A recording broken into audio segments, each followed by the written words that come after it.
Hola, ¿qué tal, Jacobs? Bienvenidos a un video más de El Jacob, donde hoy en la mera plena conferencia mañanera de AMLO el Magnífico, donde dice que la vacunación de refuerzo es fundamental para el control de la pandemia. Veamos qué dice en esta conferencia de prensa de AMLO el Magnífico y ahorita comentamos. ¿Por qué no?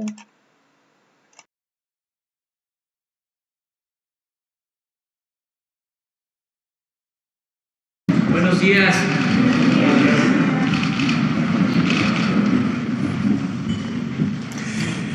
Bueno, pues informamos como todos los martes del pulso de la salud. Ya llevamos 2 años informando aproximadamente sobre la pandemia.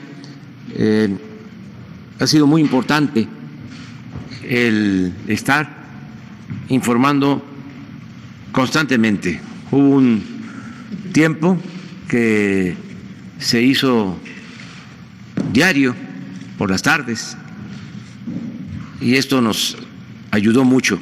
Ahora ya estamos en una situación distinta porque la pandemia ha ido cediendo, pero no olvidar el daño que causó, lo difícil que fue enfrentar esta pandemia y no olvidarnos de quienes se aplicaron a fondo, enfermeras y médicos, trabajadores de la salud, la gente que ayudó mucho.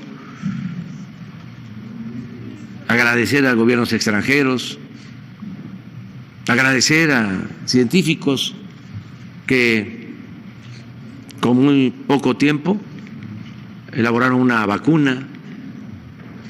Eso fue decisivo, eso nos ayudó bastante, nos protegió, salvó millones de vidas en el mundo, porque pues todos sabemos, más los especialistas, lo que se tarda en elaborarse una vacuna, y esta que la necesitábamos mucho se puso a disposición de la gente para proteger a las personas en 1 año, en menos tiempo.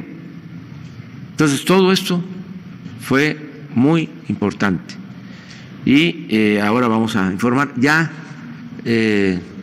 pues son mejores los resultados, pero debemos de continuar atendiendo este problema que nos afectó muchísimo. En lo que corresponde a nuestro gobierno, pues fue el principal desafío que enfrentamos. Y ahora la invasión de Rusia a Ucrania, pero no es lo mismo. Sí es un factor externo que desestabiliza la economía, el mercado, pero no es igual. La pandemia sí causó muchísimo dolor, mucho sufrimiento, pérdidas de vidas humanas. Entonces estamos ya saliendo y vamos a informar. Como siempre, va a iniciar el doctor Jorge Alcocer, luego el doctor Hugo López-Gatell. Ha sido muy importante para la aplicación de las vacunas en nuestro país, la logística, el transporte, que ha estado a cargo de la Secretaría de Defensa, por eso va a informar el general Luis Crescencio Sandoval, y todo lo que se ha logrado con farmacéuticas, con gobiernos extranjeros, y va a informar el secretario de Relaciones Exteriores. Si empezamos, concluyendo esta exposición, abrimos para preguntas y respuestas. Con su permiso, señor presidente, muy buenos días a todas y todos ustedes. También muy importante es darles a conocer el estado que guarda la adquisición de medicamentos para el sector salud, del sector salud para la población de nuestro país. Y en su seguimiento, como pueden ver en la primera imagen, hasta hoy se han distribuido cerca de 993 millones de piezas de medicamentos y material de curación. Y en la siguiente pueden ustedes apreciar que en los últimos días, del 28 de febrero al 31 de marzo, se distribuyeron 101.835.152 piezas de medicamentos y material de curación a las 32 entidades federativas. Y se han emitido órdenes de suministro por 140.692.004 piezas de la compra del INSABI y 32.667.547 piezas por la compra de UNOPS. También hoy podemos apreciar en esta lámina que el sector salud, derivado de la compra consolidada INSABI 2022, cuenta con 1.381.638.033 piezas de medicamentos y material de curación para cubrir las necesidades de las instituciones. Para garantizar el abasto, el Instituto de Salud para el Bienestar ha realizado procedimientos que incluyen la proveeduría de 24 países y más de 260 proveedores.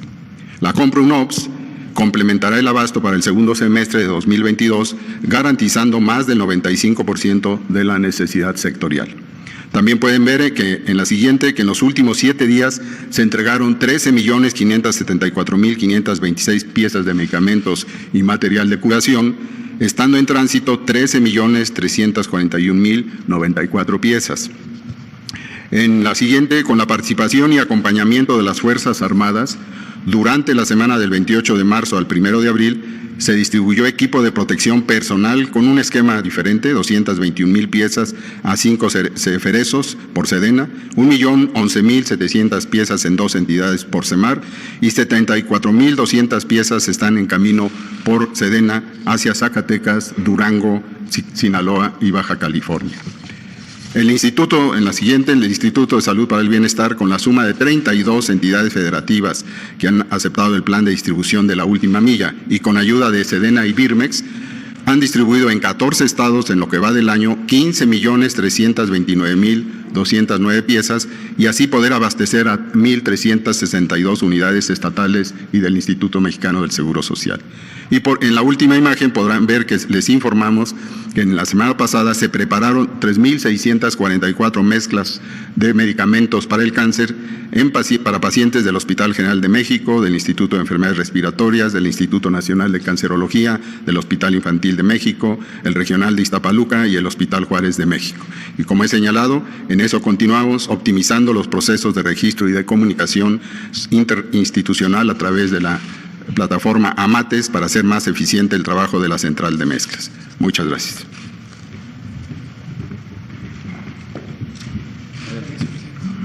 Con su permiso, presidente, secretarios, muy buenos días. Muy buenos días tengan todas y todos ustedes. Vamos a comentar sobre la epidemia y la vacunación. Si vemos la primera imagen, es nuestra curva epidémica de agregación semanal y mostramos que ya llevamos 10 semanas, ahora 10 semanas de reducción continua de la cuarta ola, reducción continua de esta epidemia. Y esto en este momento nos deja con una cantidad muy pequeña, una proporción muy pequeña de casos activos, 0.1% de los casos que se han registrado desde el inicio de la epidemia, solo 0.1% están activos en este momento. Es muy clara que la tendencia se ha mantenido y lo esperable es que esta tendencia continúe bajando, eventualmente que tenga la más baja actividad que pueda haber desde que inició la pandemia. Vemos en la siguiente que la hospitalización, el indicador de COVID grave, muestra también una reducción sostenida de 98% cuando comparamos con el punto máximo de intensidad de esta epidemia, que fue en la cresta o pico de la segunda ola epidémica.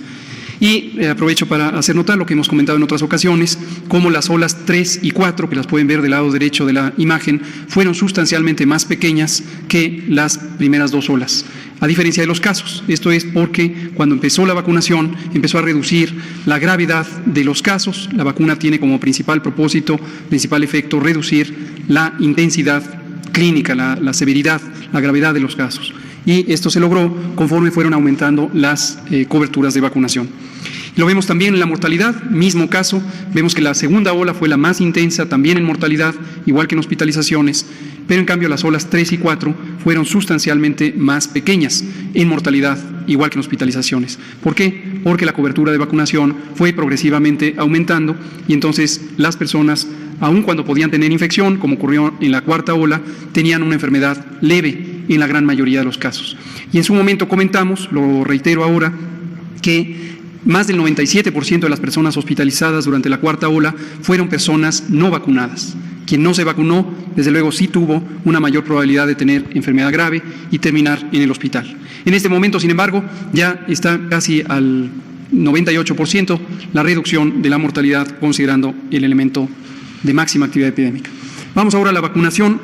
En la vacunación, ayer tuvimos poco menos de 100,000 dosis aplicadas. Hemos aplicado en forma acumulativa 193.3 millones de dosis en 85.6 millones de personas.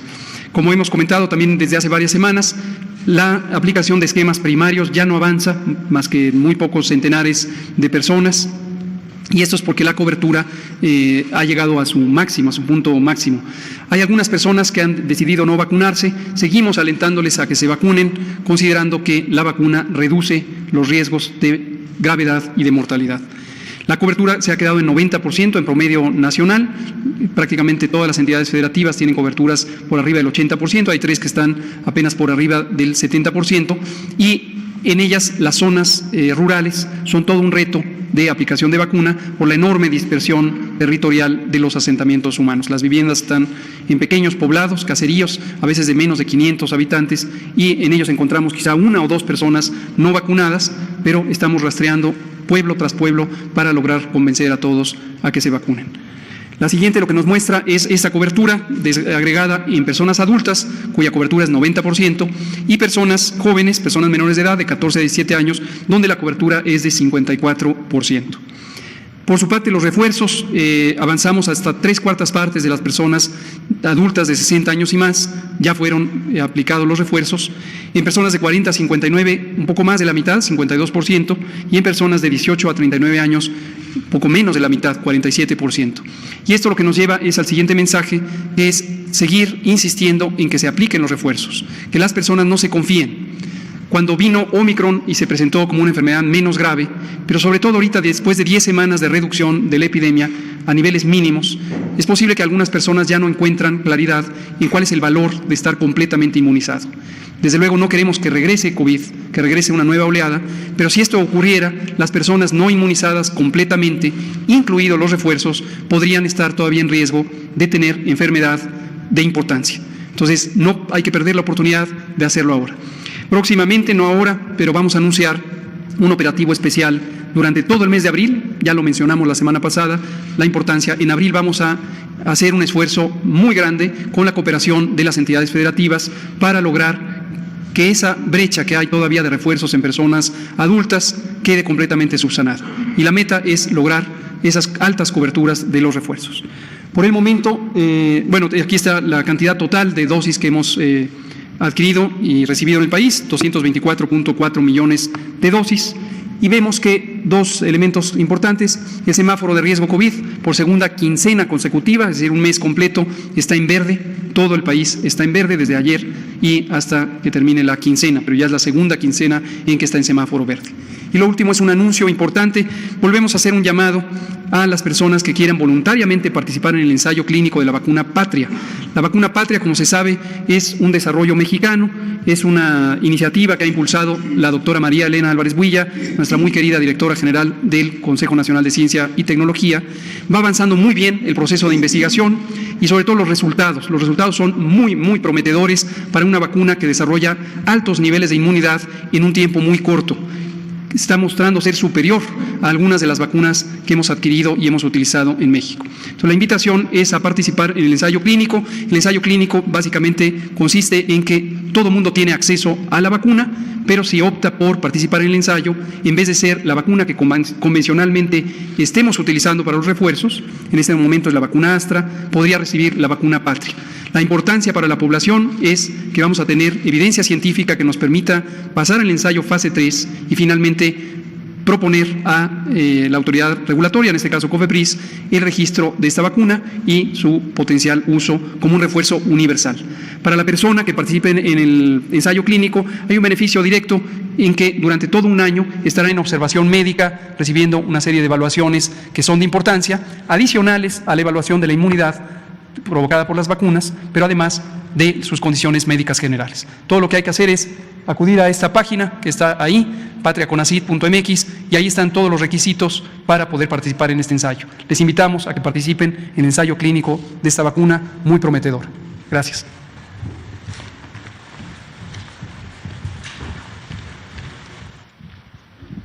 Con su permiso, señor presidente, vamos a continuar con el informe de distribución de vacunas. El día de hoy vamos a hacer la distribución de lo que ya se tiene en existencia en lo que es INCAN y Birmex, de esas vacunas que están resguardadas. Vamos a distribuir 3.188.800 dosis de la siguiente manera. Adelante, por favor. Por vía aérea se van a organizar dos rutas para cubrir 8 entidades federativas. La ruta 1 atenderemos Baja California Sur, Baja California, Sonora y Chihuahua. En la ruta 2, Veracruz, Campeche, Chiapas y Oaxaca. Por vía terrestre se hará la distribución, acudirán ahí a las instalaciones de Birmex 6 estados, 6 entidades federativas, Ciudad de México, Hidalgo, Estado de México, Puebla, Querétaro y Tlaxcala, y se organizarán cuatro rutas para cubrir vía terrestre a 9 entidades federativas. La ruta 1 cubrirá Michoacán, Jalisco y Colima, la 2 Guanajuato, Aguascalientes y Durango, la 3 Tamaulipas y Coahuila, y la 4 Guerrero. Como se ha venido haciendo, toda esta distribución estará acompañada con seguridad del Ejército, de la Armada y de la Guardia Nacional y transportada a través de los aviones de Fuerza Aérea Mexicana. Adelante, aquí tenemos un resumen. Estaremos entonces distribuyendo el día de hoy 3.188.800 dosis, de ellas 1.169.000 dosis por vía aérea, 2.019.800 por vía terrestre. Se cubrirán 23 entidades federativas, se estarán integrando 24 rutas con sus escoltas de seguridad. Para operaciones aéreas estaremos ejecutando 10 operaciones aéreas con un tiempo estimado de vuelo de 12 horas con 25 minutos. El efectivo y todo el equipo que se va a emplear para esta distribución será personal, 728 elementos, 72 vehículos y 2 aeronaves. Aquí tenemos un resumen de lo que se ha transportado a través de todo este periodo de pandemia. Tenemos por vía aérea 52.4 millones de dosis, por vía terrestre 154.3 millones, haciendo un total transportado por ambas vías 206.7 millones de dosis. En este año, por vía aérea hemos trasladado 7.4 millones de dosis, por vía terrestre 30.8, para hacer un total de 38.3 millones de dosis transportadas en lo que va del año a las diferentes entidades federativas. Es todo, señor presidente. Muchas gracias.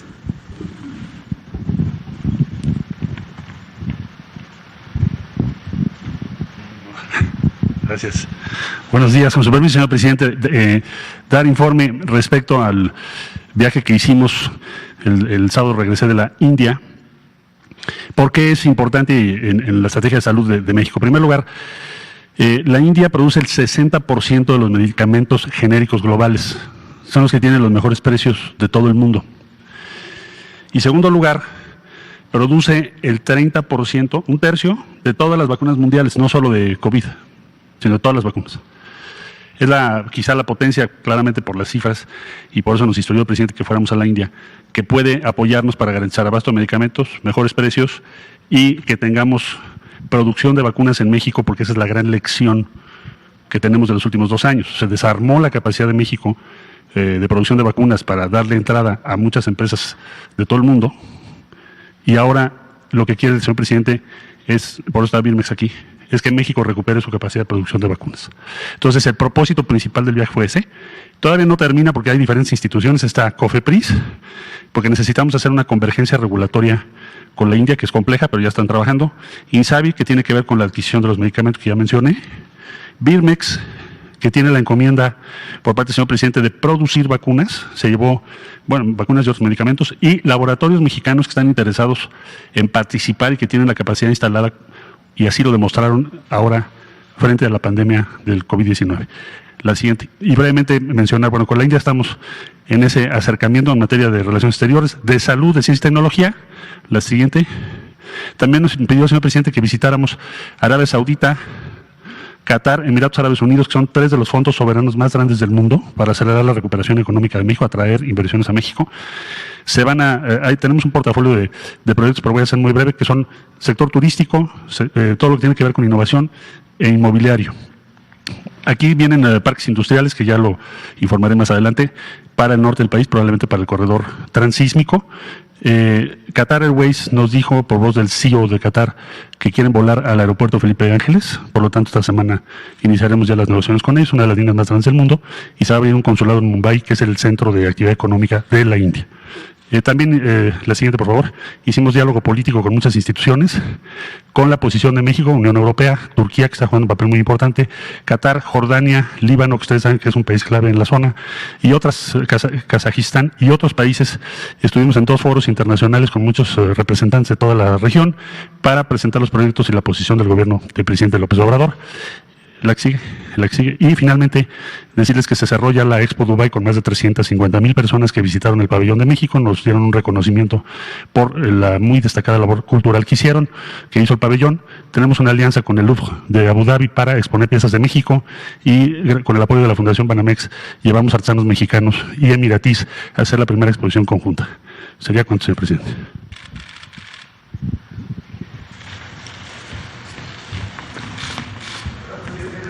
Va para atrás, que ayer fue primera fila. Compañero, compañera, compañero. A ver si se... Adelante. Ahí. Contigo, ¿sí? Sí, ahí, tú ya tienes el micrófono, ¿sí? ¿O no pedís? ¿Sí pediste la palabra? Adelante. Presidente, buenos días, secretarios, subsecretario. Manuel López de Sol, Quintana Roo, Sol, Yucatán y la opinión de México. Presidente, tenemos información de que en Quintana Roo y en Yucatán hay por lo menos 42 organizaciones civiles que se oponen a la construcción del Tren Maya, con el pretexto de defender el medio ambiente y la fauna. Sin embargo, hemos detectado que se trata de una serie de políticos y empresarios que están defendiendo donativos millonarios. Me voy a permitir presentarle a 4 de los empresarios involucrados. El primero es Ernesto Zedillo, hijo del expresidente, Romárico Arroyo Marroquín, exsecretario de Agricultura de Ernesto Zedillo, Eduardo Solís Precia, dueño de la empresa ABC y quien recientemente fue vinculado a proceso por los delitos de robo, despojo y delitos en materia ambiental. Y el cuarto, Eduardo Albor Villanueva, director de Dolphin Discovery, un empresario quintanarroense que ha tratado de evadir al fisco mexicano llevando su dinero a paraísos fiscales en las Islas Caimán, Islas Vírgenes Británicas, República Dominicana y Belice. A todo esto, la primera pregunta sería si usted o parte del gobierno mexicano está enterado que todas estas empresas han solicitado manifestaciones de impacto ambiental para construir parques temáticos y centros turísticos que han acabado con la selva del sureste mexicano. La segunda, que va de la mano, ¿usted considera prudente abrir una investigación respecto a cómo se han adjudicado grandes extensiones de selva y costas todos estos empresarios para crear desarrollos inmobiliarios? Bueno, estamos evitando ya el saqueo no solo del sureste, sino en el país en general. Yo creo que la principal misión de este gobierno es desterrar la corrupción, acabar con el saqueo. Desde la campaña, lo decía, en los actos, hablaba yo de que si me preguntaban cuál era nuestro plan y me pedían que yo lo expusiera de manera breve, aún cuando no hablo de corrido, que yo lo dijera en 2 segundos, decía yo, y parado en un solo pie, decía yo, acabar con la corrupción. Ese es el plan. Y por eso, pues, se vuelven ambientalistas y feministas y defensores de derechos humanos, todo lo cual omitían cuando de verdad desde el Estado se promovía la destrucción del territorio, la violación de los derechos humanos, el machismo, todo lo que ahora supuestamente defienden estos falsarios, ¿no? Pero nosotros tenemos que seguir adelante. En lo del Tren Maya es muy claro que la gente apoya esta obra, que es en beneficio del sureste, una de las regiones más abandonadas del país. Es muy sencillo de explicar. Durante el periodo neoliberal creció el norte 4% en promedio, del centro 2% en promedio, del sur sureste 0%. En más de 30 años se dedicaron a sacarles las riquezas a los estados del sur y del sureste, sobre todo el petróleo. Durante todo el periodo neoliberal, de los ingresos petroleros se integraba el presupuesto nacional. De cada peso, 40 centavos del presupuesto provenían del petróleo, de Campeche, de Tabasco, de Chiapas. Y no se les regresaba nada. Se abandonó el sureste. Ahora es distinto. No se está abandonando el norte, no se está abandonando el centro, se está impulsando el sur para que el desarrollo sea horizontal y alcance a todos. Pero los corruptos, porque no hay otra palabra más clara, lo que quieren es mantener el mismo régimen y están queriendo, hablando en términos de trenes, descarrilarnos, pero no van a poder. Se planea investigar las concesiones que hasta el momento tienen con la... O sea, en municipios como Solidaridad y en Felipe Carrillo Puerto tienen desarrollos inmobiliarios que están destruyendo parte de la selva y el subsuelo y todo lo demás, pero sí. Las siguen teniendo vigentes. Sí, no se va a es realizar nada. Toda esa región fue tomada. Yo les comentaba de que Quintana Roo tiene que ver con una decisión de Porfirio Díaz para entregar grandes extensiones de tierras a sus allegados. Quintana Roo pertenecía, el territorio, a Yucatán.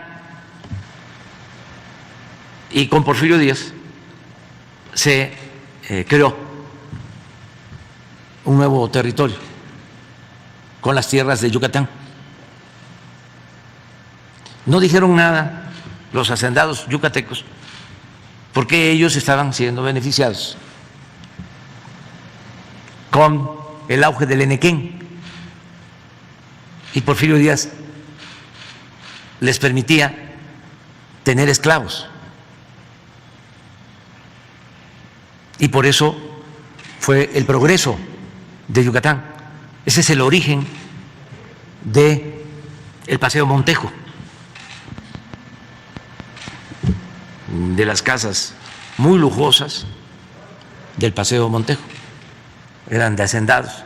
De ahí viene lo de la casta divina de Yucatán. Entonces, pues no les interesaba que la mitad del estado de Yucatán pasara a formar parte del territorio de Quintana Roo, porque además no estaba habitado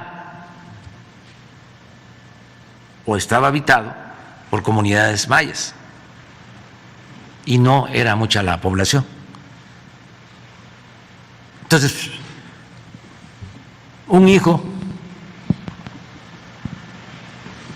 de Bernardo Reyes, un hermano del gran escritor Alfonso Reyes, tenía una gran extensión allá en Quintana Roo, entregada por Porfirio Díaz. Y ya también di a conocer de que la isla de Cozumel fue entregada al hermano del maestro Justo Sierra. Entonces, así se entregó. Pero era inhóspito, era malsano el clima. Se convirtió en prisión y allá llevaban a los opositores al régimen porfirista. Allá fueron, ya lo he explicado en varias ocasiones, los líderes de la huelga de Río Blanco, los llevaron presos, y el que llegaba allá pues ya no salía por las enfermedades y por el maltrato y la violencia. Allá hubo exterminio de indígenas, allá se fueron a formar los militares más represores, allá estuvo Victoriano Huerta, que ya obtuvo el primer nivel, el primer grado como general. Los condecoraban por participar en las llamadas guerras contra los mayas y contra los yaquis. Entonces, de repente pasó como lo de la selva lacandona, después que las llamadas monterías, que eran campamentos manejados por grandes comerciantes extranjeros, se dedicaban al corte de la madera, de la caoba, y sacaron muchísima madera, miles de trozas de madera, por el río Sumacinta hasta la costa. Y allí, en frontera, en las costas del Golfo, embarcaban toda esa madera a Nueva York, a Europa, porque estamos hablando de madera preciosa. Además, acuérdense de la rebelión de los colgados, de Bruno Traven. Un árbol de caoba no alcanza uno a abrazarlo, pero lleva su desarrollo 40, 50, 100 años. Entonces, había también esclavitud en las monterías, el famoso enganche. Se llevaban gente engañada a las monterías que les iban a pagar bien y ya no podían salir. Entonces, la lacandona, después de la revolución, como Quintana Roo, se quedan sin actividad. Todo lo que tenía de auge el río Sumacinta, la parte alta de Chiapas, límites con Guatemala, queda como la gran avenida para el traslado de madera, para las comunicaciones, con grandes embarcaciones hechas de esos árboles, ahuecados. Eran las canoas, cayucos. Entonces todo eso se abandona. Pasa lo mismo en Quintana Roo y de repente viene un auge nuevo. En el caso de la lacandona hablaba yo de que va repoblándose de nuevo la selva, van creciendo de nuevo los árboles de caoba y viene otro plan para desmonte, para tala de caoba. Y es cuando se creó una empresa en Palenque que se llamaba Triplay de Palenque, y sacaban de los árboles el triplay. Eso en los años 70. casi al mismo tiempo empieza el auge en Quintana Roo, el auge turístico. Y bueno, los primeros que se benefician pues son los políticos y la gente allegada al poder, se quedan con grandes extensiones. Inclusive donde están los centros turísticos más importantes de la Riviera Maya eran fideicomisos públicos y se fueron convirtiendo en propiedad privada. Todo esto en el periodo neoliberal. Y cuando se conoce la zona, pues sabe uno lo que sucedió, lo que tú estás planteando.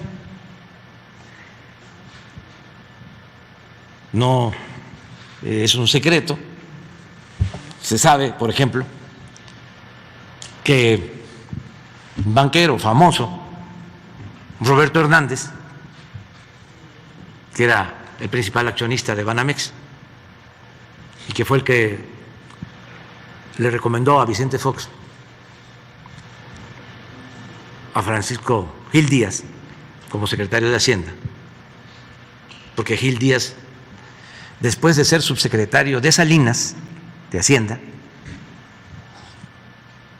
pasó a trabajar como es la costumbre, que por cierto ayer la Suprema Corte resolvió de que sí pueden seguirlo haciendo. Fuera la costumbre, después de ser subsecretario de Hacienda, se va a trabajar con Roberto Hernández, Gil Díaz. Luego gana Fox y Roberto Hernández lo recomienda para que actuara como secretario de Hacienda. Y siendo secretario de Hacienda es cuando se vende Banamex. Roberto Hernández y otros socios venden Banamex en 12,000 millones de dólares y no pagaron ni un centavo de impuestos. Bueno, el señor Roberto Hernández no lo culpo de nada, porque así era. Además lo digo por los jóvenes, porque esto no se sabe. El señor Roberto Hernández pues simpatizaba con Fox,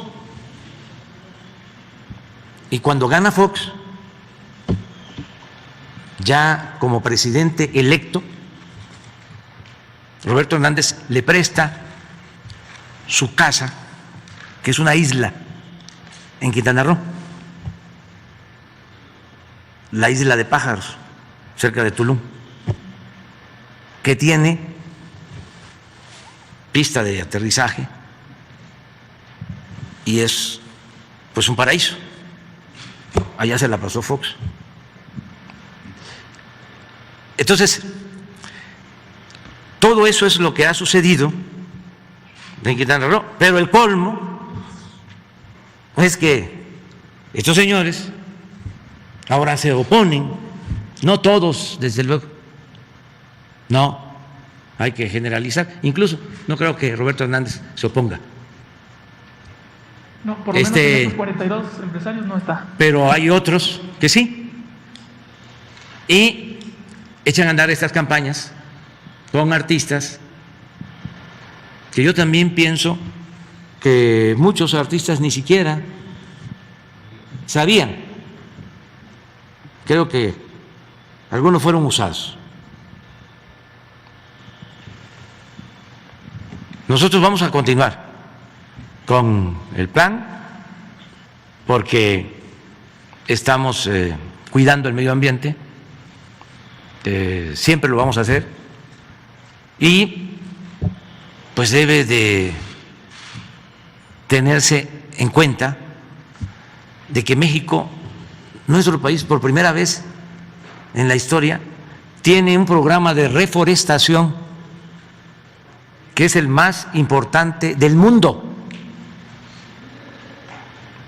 Estamos destinando $1,600 millones al año Esto no lo están haciendo en Estados Unidos, ni en Canadá, ni en Francia, ni en China, ni en Rusia, ni en ninguna parte. Sembrar más de 1 millón de hectáreas y sembrar caobas y cedros. Solo en los 5 estados del sureste por donde pasa el Tren Maya, más de 400,000 hectáreas. Chiapas 200,000. Pero en las zonas más cercanas al tren, en total 200,000 hectáreas. Estuve el fin de semana en Espujil. Ahí hay, en la región de Espujil, que es el municipio de Calakmul, como 6,000 sembradores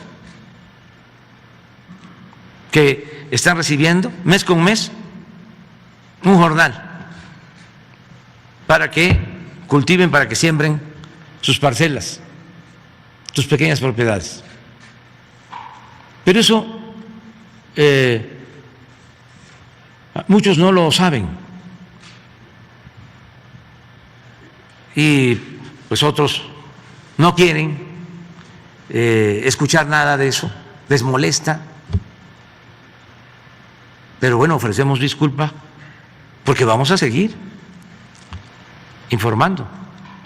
Por último, ¿tiene algún mensaje para estos 42 empresarios que pretenden que se construya el Tren Maya y se inaugure en diciembre de 2023? ¿Los que no quieren, dices? Sí, los 42 que están... Bueno, que es una obra importante y que va a concluirse en diciembre del año próximo. Fíjense, de toda la experiencia, ¿no?, que se produce cuando se trabaja en campo y en beneficio de la gente. ¿Dónde creen ustedes que tenemos más obstáculos para conseguir el derecho de vía? Cuando estamos más cerca de las ciudades, cuando ya no son campesinos, ejidatarios, ni pequeños propietarios, cuando ya son empresas inmobiliarias. Algunos, cuando se enteraron de que iba a pasar el Tren Maya, empezaron a comprar terrenos. Y ahora que se están definiendo los trazos, algunos le fallaron porque no va a pasar por ahí, y otros lo que quieren es atracar, robar. No quieren, por ejemplo, aceptar los avalúos y se amparan porque quieren hacer su agosto. Así no actúa un campesino. Fíjense la importancia de la moral en la gente humilde. La ambición al dinero, cómo trastorna, obnubila a la gente. Afortunadamente, que eso también debe saberse, la mayor parte del tren se construyó sobre la antigua vía del ferrocarril del sureste. Si todo hubiese sido un trazo nuevo, no salimos. Pero ya puedo decir hoy que debemos de tener pendiente de liberación del derecho de vía de los 1.500 kilómetros, como 30 hectáreas, como 30 kilómetros, como un 2%. Ya está, todo. Y muchas gracias de todo corazón a las comunidades, a los ejidos. Y ojalá y recapaciten los que están pensando que van a ponernos contra la pared, que como faltan esos pequeños tramos, nos van a chantajear y les vamos a dar todo el dinero que piden. Que no se hagan ilusiones, porque antes no se recurría a la expropiación pública, porque para el neoliberal era un sacrilegio poner por delante el interés público. Para nosotros no. Por encima del interés particular o de grupo está el interés general, el interés de la nación, el interés público. Entonces nos vamos a procedimientos legales y también algunos piensan, como les falta poco tiempo y como estos juicios los hacen muy largos con tácticas dilatorias de abogados huizacheros, piensan que va a ser indispensable el que nos dobleguemos. Pues no, porque aquí vamos a estar pidiéndole al Poder Judicial que resuelvan pronto y que actúen, que la justicia tiene que ser pronta, expedita. Entonces, todo esto es lo relacionado con el Tren Maya y sí, pues son intereses, pues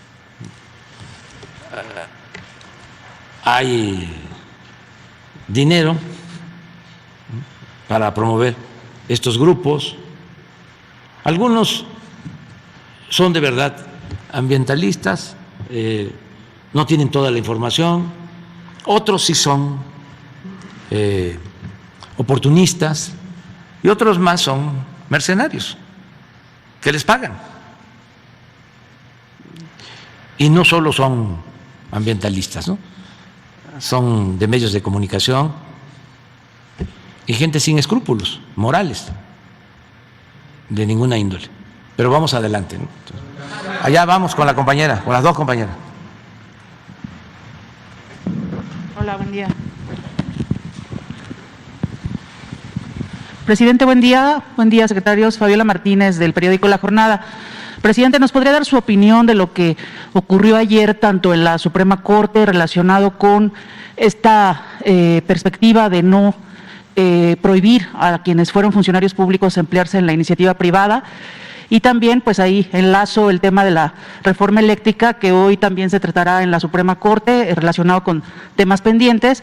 Y como usted está enterado, ayer en San Lázaro la oposición advierte que no va a aprobar su iniciativa de reforma constitucional y hace una propuesta que seguramente usted ya conoce. Quisiera su opinión sobre esto, por favor. Pues como lo hemos venido sosteniendo, estamos viviendo tiempos de definiciones y ya en estos días vamos a saber quién es quién. Y ayer, en efecto, se reunieron en el PRI primero y luego ya se juntaron con el PAN para expresar que no van a apoyar la iniciativa que presentamos para fortalecer a la Comisión Federal de Electricidad, y manifestaron que van a apoyar a las empresas particulares, sobre todo extranjeras. Si no lo dijeron así textualmente, sí lo insinuaron. Hablaron incluso de la inversión extranjera. Esto coincide mucho con lo que hoy maneja el periódico Reforma, un periódico conservador que defiende la corrupción, hablando de que una funcionaria del gobierno de Estados Unidos acusa al gobierno de México que con la iniciativa eléctrica perderían las empresas estadounidenses 10,000 millones de dólares. Todo coincide.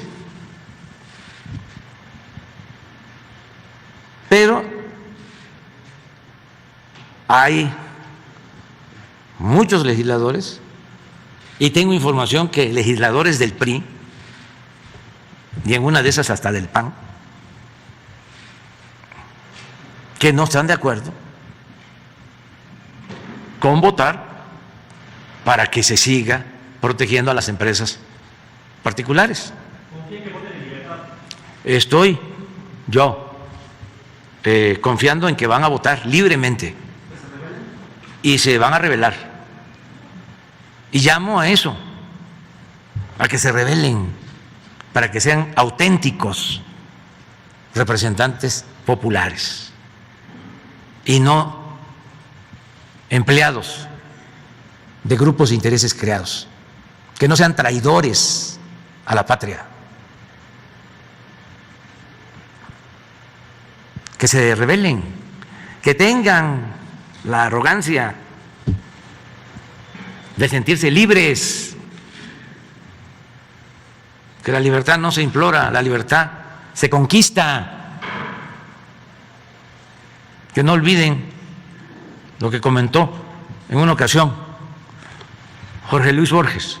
Le preguntaron: usted, maestro, que ha escrito los mejores ensayos, los mejores poemas, que es de los intelectuales más lúcidos, no solo de Argentina, de América Latina, del mundo, ¿qué le gustaría llevarse cuando muera a su tumba? ¿Qué le gustaría llevarse de todo lo que ha creado y de lo que ha vivido? Y contestó: esos pequeños momentos en que viví con arrojo.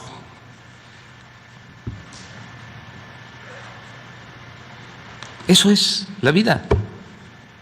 Entonces, todavía esto está comenzando. Arriba se pusieron de acuerdo, bueno, pues eso lo resuelven con cenas y con comidas, y en una de esas hasta en embajadas, o con las cúpulas del poder económico. Pero eso es allá, en la élite, en lo más alto del poder económico, del poder político. Pero falta ver qué piensa, y todos los legisladores qué opinan. Y yo llamo también a que la gente esté pendiente, porque se van a abrir debates en la Cámara de Diputados. Seguramente esos debates se van a transmitir por televisión, por radio, y hay que ver ahí quién defiende a las empresas, porque esto ya ha sucedido en otros tiempos. El PRI y el PAN se pusieron de acuerdo cuando todavía tenían engañada a la gente de que eran distintos, y votaron por el FOBAPROA para convertir las deudas privadas en deuda pública, y todavía existe esa enorme deuda.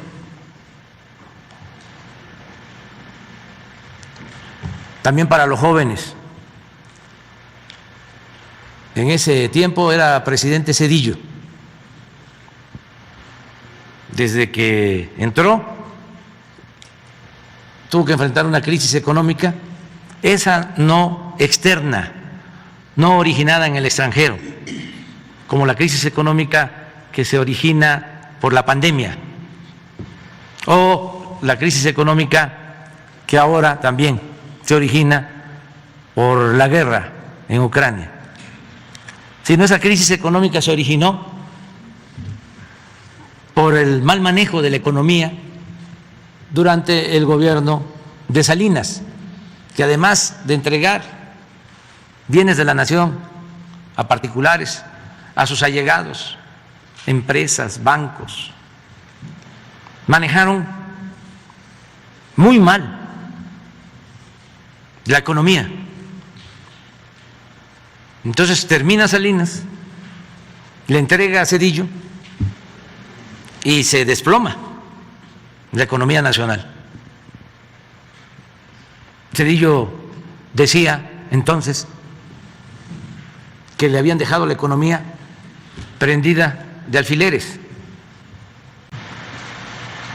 Y Salinas contestaba de que sí, pero que él había quitado los alfileres, Zedillo. El caso es que se viene la crisis y la receta ante la crisis es rescatar a los de arriba, con la idea peregrina de que si se salvaba a los de arriba, se iba a apoyar a los de abajo. Entonces, así surge el plan para destinar dinero público y rescatar a bancos que, como ya vimos, después de que fueron rescatados con dinero público, los vendieron a extranjeros. Pero la deuda, lo que costó ese rescate, le quedó al pueblo. Cuando hacen la primera evaluación de cuánto iba a costar el rescate, está en un informe de Zedillo, creo que en el segundo informe, pero eso ya es tarea para los jóvenes. Presidente. Él dice que el rescate iba a costar 125,000 millones de pesos. ¿Y saben cuánto costó en un primer momento? 1 billón. Este gran economista se equivocó por muy poco, casi le atinó. Pero no solo eso, desde entonces se pagan intereses. Y si hacemos la cuenta, la deuda hasta ahora ha significado más de 2 billones de pesos, lo que calculó en 125,000 millones de pesos. Y todavía se le aplaude por esa decisión. Entonces, ¿quién votó eso? Me acuerdo que fue un 12 de diciembre de 1998. Se pusieron de acuerdo. Y todas las reformas del periodo neoliberal las votaron. La llamada reforma energética, la reforma fiscal, la reforma educativa, todas. Y ahora vuelve lo mismo. Vamos a ver qué sucede. Presidente, ¿qué pasa o cuál es la perspectiva que tiene sobre lo que está ocurriendo en San Lázaro? Que, por cierto, la dirigencia del PRI pues utilizó incluso, según los reportes de mis compañeros reporteros, palabras altisonantes para decir que se iban a, pues usted entiende, ¿no?, a molar a Morena. Y ¿qué va a pasar con este desarrollo en San Lázaro y a la par de lo que pues se prevé en la Suprema Corte en donde donde una de las ministras va a analizar y van a proponer aspectos relacionados con asuntos anteriores sobre la inconstitucionalidad de la ley eléctrica. Ahí, ¿cómo usted hace este análisis, esta reflexión de cómo van a ir transcurriendo o qué debería ocurrir o qué perspectiva tiene tanto en San Lázaro como en la Corte? Legalidad, que también los ministros se definan de qué lado están. Por eso no nos podemos quejar, estamos viviendo tiempos interesantes, momentos estelares de la vida pública. ¿Confía en quizá que a través del proyecto de la ministra Loreta incluso se salve, se deje ya incluso sin efecto, que ya no sea trascendente lo que ocurre en San Lázaro, si por la vía de la Suprema Corte se modifica el sector eléctrico? Pues va a ayudar mucho, nada más que la ley no es inconstitucional, eso no hay duda. Sin embargo, si esa es la decisión de la Suprema Corte, declarar de que es constitucional la ley eléctrica, no estaría incluyéndose en esa ley, por ejemplo, lo del litio, que eso está en la reforma constitucional, y otros temas. Desde luego, sí sería un avance, porque en la ley que está por resolverse en la Suprema Corte, sí hay una definición sobre el despacho de energía, porque una de las chicanadas de los legisladores anteriores y de los gobiernos vendidos fue dejar fuera de las energías limpias a la energía que se produce con las hidroeléctricas. No se considera energía limpia y se despacha primero el gas. O sea, se consideró que es más energía limpia la producción de energía con gas que con agua, que los que saben pues conocen que en el caso de las presas es un agua que se tiene en un embalse,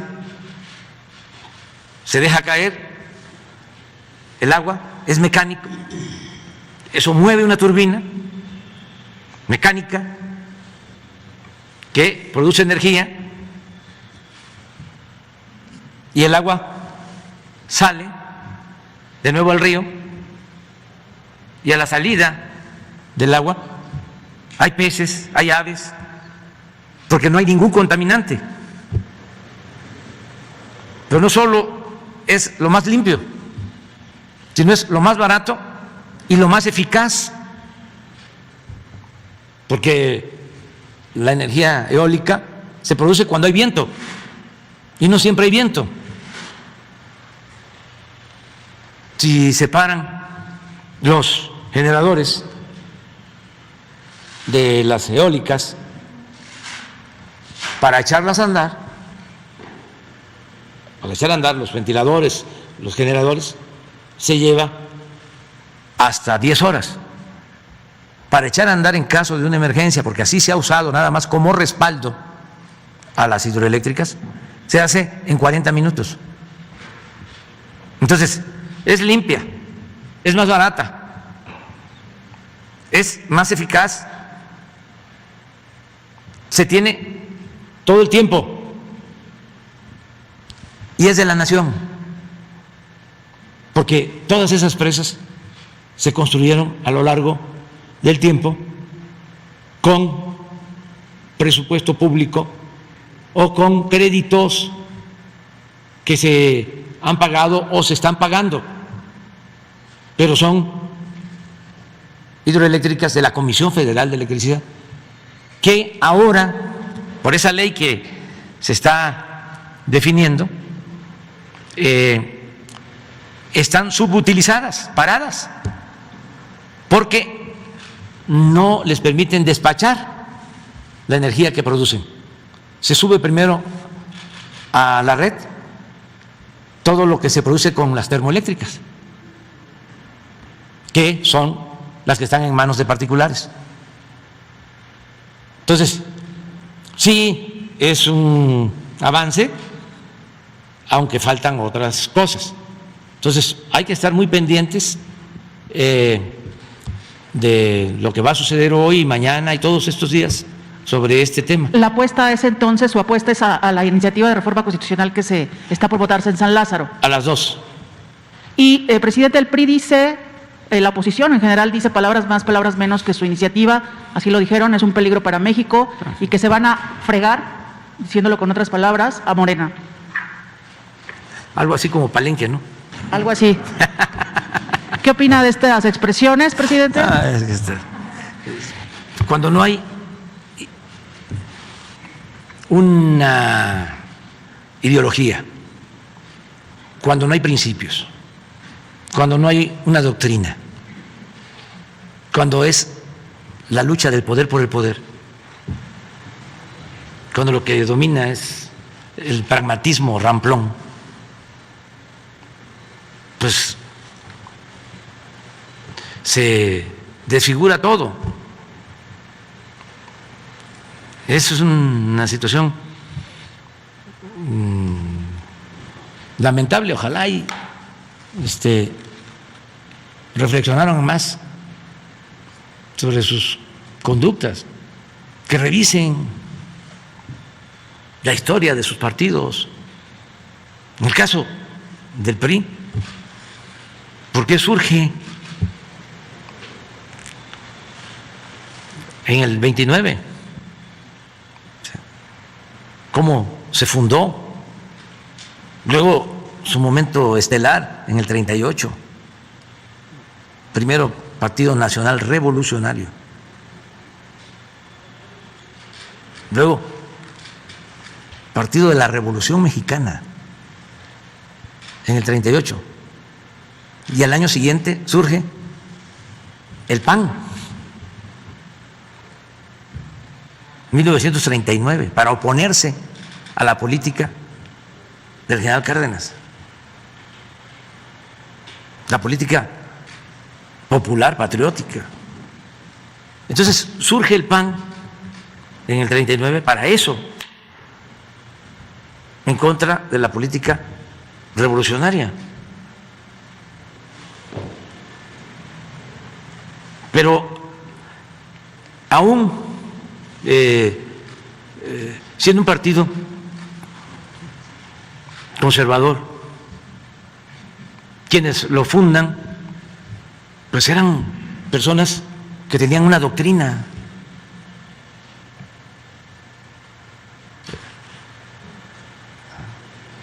Siendo conservadores, Manuel Gómez Morín y otros.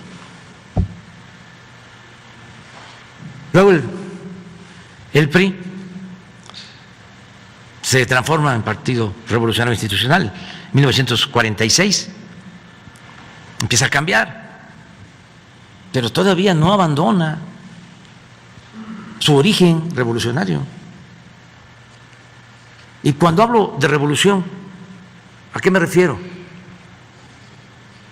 Al movimiento que surge para enfrentar a la dictadura porfirista, al predominio de un gobierno durante 34 años que entregó, lo mismo que en el periodo neoliberal, los bienes de la nación a particulares y a extranjeros. Por eso fue la revolución, porque no había libertades, porque no había democracia, porque había esclavitud y porque un grupo dominaba a México.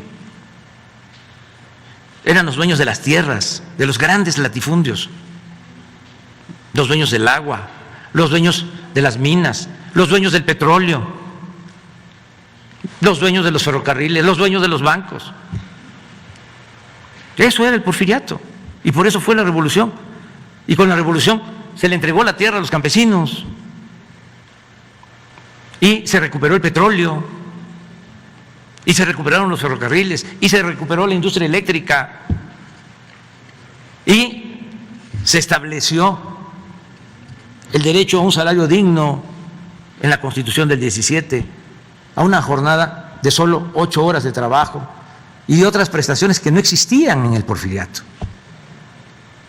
Entonces, ese es el antecedente. Entonces, surge un partido conservador en el 39, que es cuando el general Cárdenas entrega 18 millones de hectáreas a 1 millón de familias campesinas, que es cuando nacionaliza el petróleo.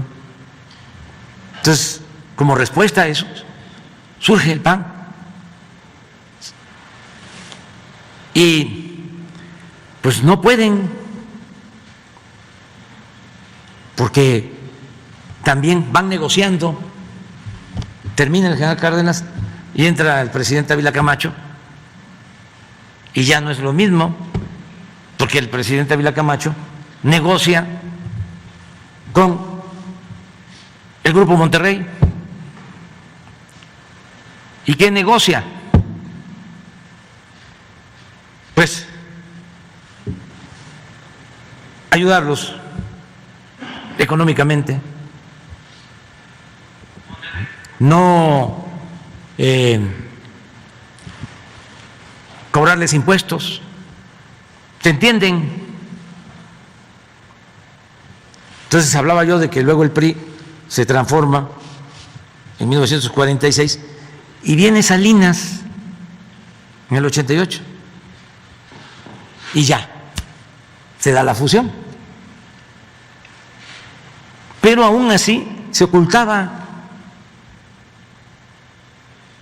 porque decía el PAN, es que estamos con Salinas porque está aplicando nuestro programa. Y hasta cierto punto era cierto. ¿Cuál era su programa? Regresar los bienes de la nación, los bienes que había entregado el movimiento revolucionario al pueblo, a particulares. Por eso neoliberalismo es neoporfirismo. Es una política que ya se aplicó y se volvió a imponer 36 años. Y pues hay esta coincidencia. Pero entonces, tanto unos como otros deberían de hacer un análisis crítico, porque imagínense si resucitara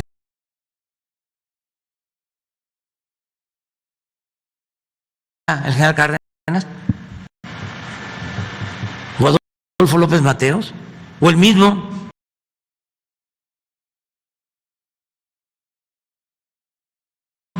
Manuel Gómez Morín.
que son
uno solo,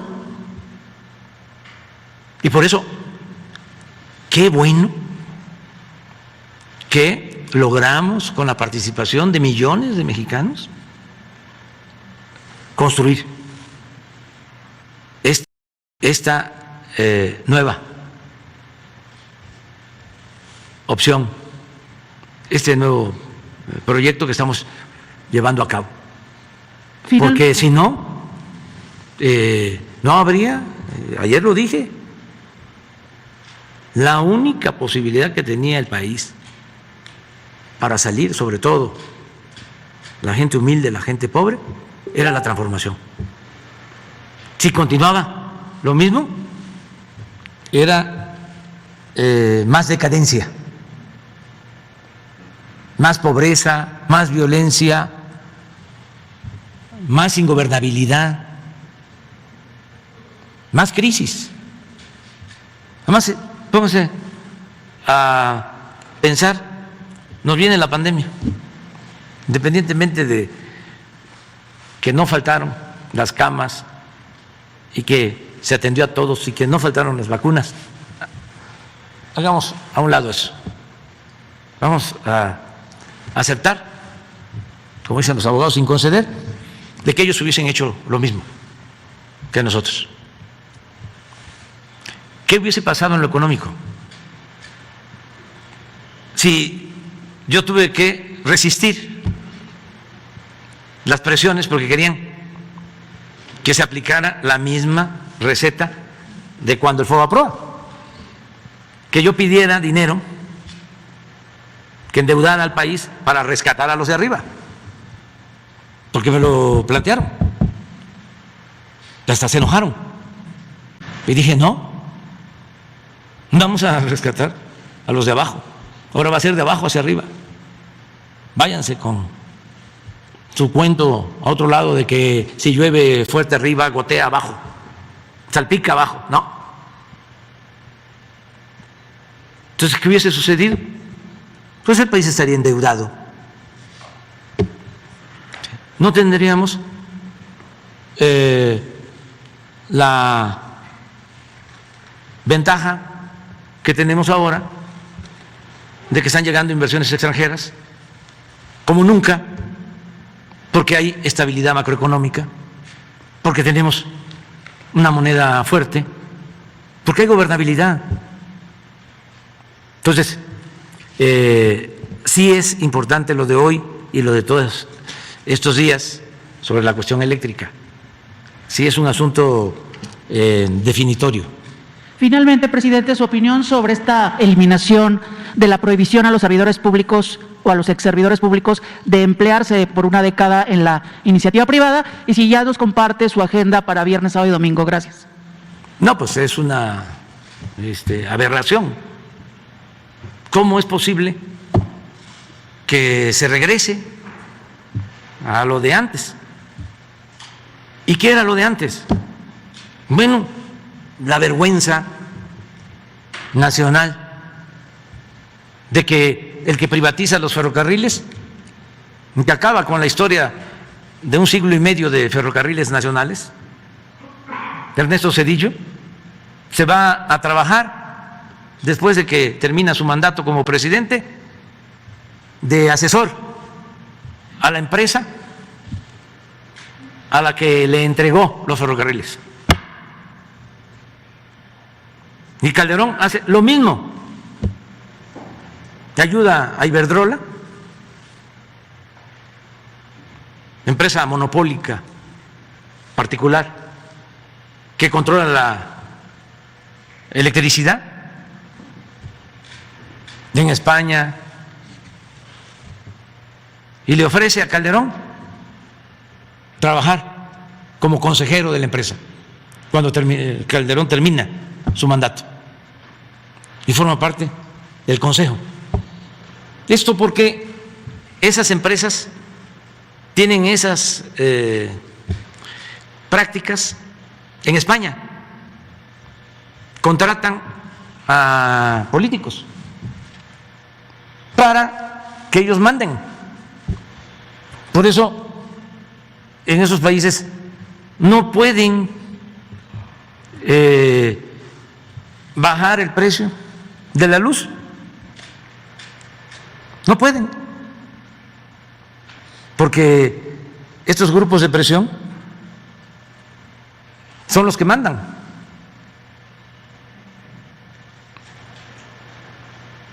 En el caso, por ejemplo, del petróleo, se dieron hechos como el que todos los directores de Pemex, casi todos, hasta Jesús Reyes Heroles, el hijo de don Jesús Reyes Heroles, que estuvo en Pemex a trabajar a una empresa particular, también vinculada con el petróleo. Casi todos, subdirectores de producción, que sabían, porque ellos manejaban todo lo relacionado con las exploraciones, sabían dónde estaba el petróleo. Cuando empezaron a privatizar las áreas petroleras, los contrataron las empresas. Y claro que ellos se quedaron con los campos porque ya estaban los estudios hechos. Ellos los habían mandado a hacer. Las empresas que los contrataron se quedaron con los campos con más potencial petrolero. Entonces, ¿cómo es que ahora la Corte nos corrige la plana? Porque en nuestra ley de austeridad se estableció de que un alto funcionario público no podía, después de dejar su empleo, irse a trabajar a una empresa particular, privada, vinculada a su labor anterior. Así está el Banco de México. Todos los que trabajan en el Banco de México terminan ahí a la banca privada. O salen de la banca privada al Banco de México. Una mezcolanza, una inmoral, promiscuidad política, administrativa. Entonces, no estoy de acuerdo con eso. Hay que buscar la forma. O sea, yo no voy a quedarme callado ante estas aberraciones. Si es que ya nos ofendieron, por decirlo menos, con estas prácticas. Entonces, vamos a continuar. Mande, ya me voy a ir ahora. porque me pides, me pidieron, tengo una llamada. Tengo una llamada con el informe de medicina tradicional. Sí, ahorita, ahora, ¿sí puedes informar? Sí. Y nada más es que voy a hablar por teléfono con el primer ministro Trudeau de Canadá a las 9. ¿Qué tema es, Marcelo? Lo del primer ministro Trudeau. Pues quiere hablar de la Varios temas. Seguramente también, sí, seguramente. A ver, porque sí nos quedamos pendientes con lo del informe. Sí, con mucho gusto, con permiso, señor presidente. En efectivo, esto les informo y respondo a la solicitud de la periodista Marta Obeso. El doctor José Alejandro Almaguer González, de quien pidieron la opinión, como titular de la Dirección de Medicina Tradicional y Desarrollo Cultural de la Secretaría de Salud, se incorporó a colaborar en la Dirección General de Promoción de la Salud a mitad de 2021 debido a la reestructuración de la Secretaría. Les puedo informar que se incorporó para dar una visión de pertinencia cultural en salud a las políticas públicas que se proponen desde esta Dirección General.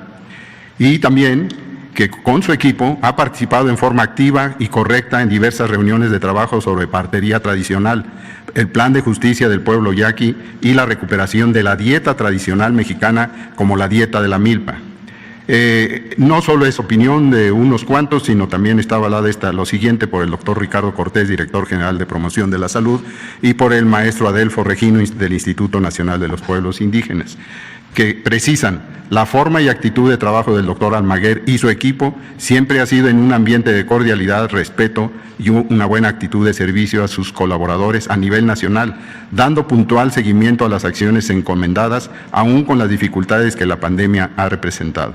Con su incorporación a esta Dirección General se están cambiando algunas de las acciones de las cuales él es, pues si no experto, ha sido continuamente ocupado en este tan importante camino que llevará a que la medicina tradicional se recupere, de hecho, desde el cambio de su nombre, porque es necesario que también esto se considere como un elemento, como debe ser, como se está buscando y como dictan las normas más importantes de salud en nuestro país, con riqueza cultural. Esa es la información que le traigo desde hace 2-3 semanas, digo 2-3 meses ya, pero no habíamos tenido esa oportunidad de integrarlo. Muchas gracias. ¿Eso quiere decir que va a permanecer en el puesto el resto del sexenio? Sí, no hay algún cambio y ayer en la tarde, todavía atento a la posibilidad de que hoy nos comunicamos, hablé con el doctor Cortés y me dijo, no, sigue trabajando y estamos adecuando algunas de sus acciones, pero sí. Y a la falta de seguimiento de acuerdos, de foros realizados por esta dirección, ¿cómo se le da seguimiento?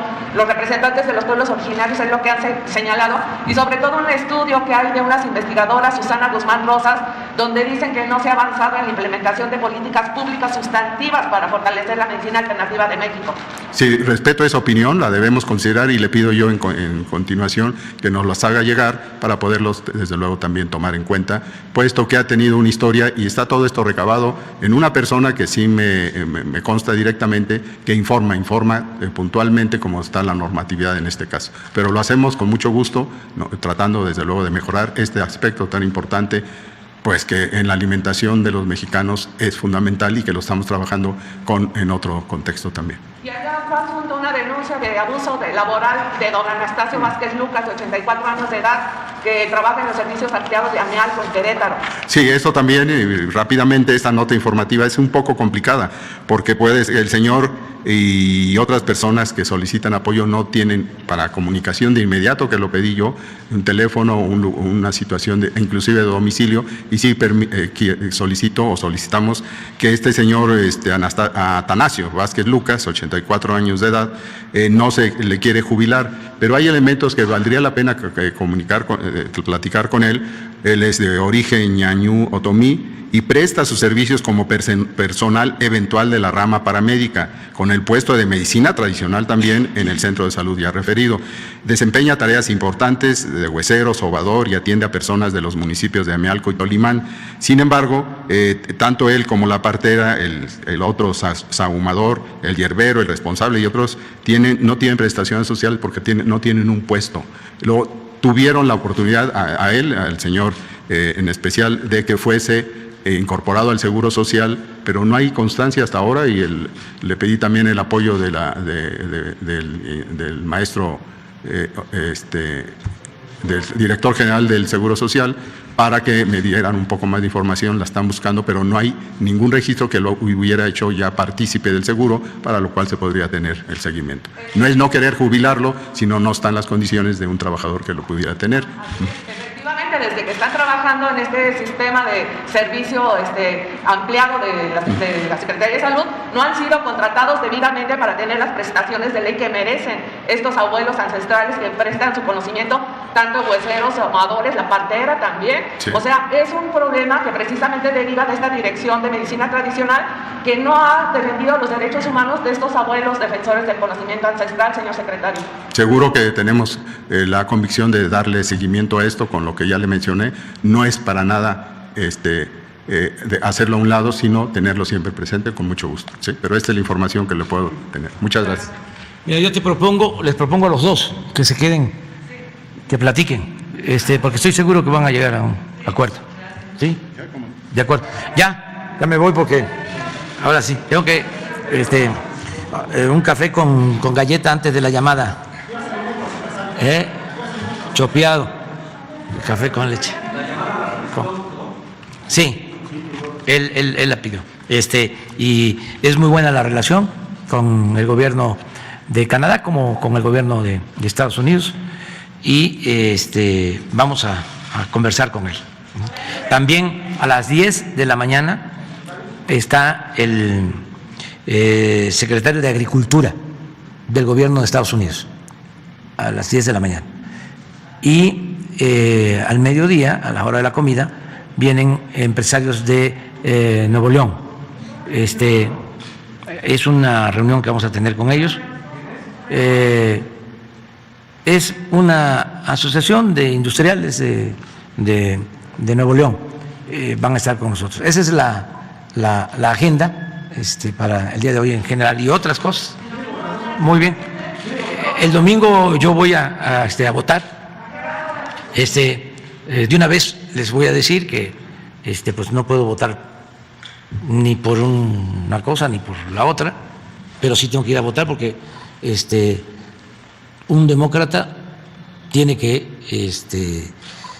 participar siempre cuando se trata de tomar decisiones. Pero como es mi caso, es como cuando voté para presidente, pues votaba por Monsiváis, por Elenita Poniatowska, por Chema Pérez Gay, por Rodolfo Peña, votaba por eso. Ahora voy a votar, voy a poner mi boleta, viva Emiliano Zapata, porque es el 10 de abril. Temprano voy a ir a votar, donde me toca, aquí cerca, muy cerca.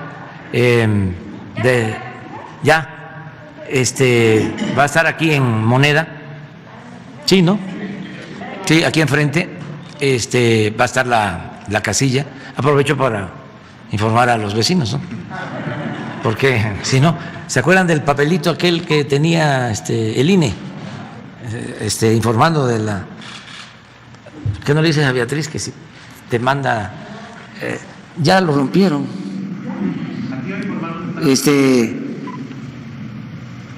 acuerdan que pusieron allá en Tlalpan un anuncio en una pared con grafitis? Pero ahí estaba.